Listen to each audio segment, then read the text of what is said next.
Hi guys! Another day, another ulam. Let's cook with me. So for today's video, magluluto ako ng nilagang baboy.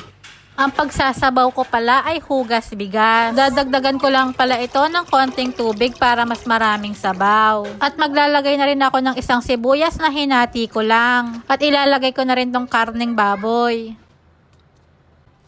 At maglalagay na rin ako ng pamintang buo at asin. At tatakpan ko lang ito at papakuluan ng mga 40 minuto.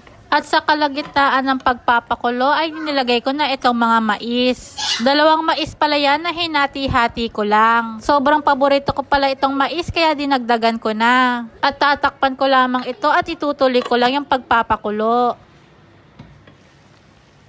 At after ng 40 minutong pagpapakulo ay naglagay na rin ako ng patis. Dahil malambot na nga ang mais at ang baboy ay naglagay na rin ako ng patatas.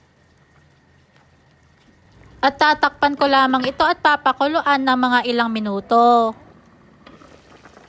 At after ng ilang minuto ay nilagay ko na rin itong ibang gulay. Itong green beans at repolyo.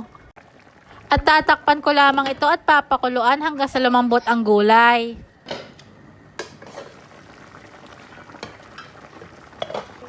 At nang malambot na nga last na inilagay ko itong pechay, dahon ng sibuyas at saging saba.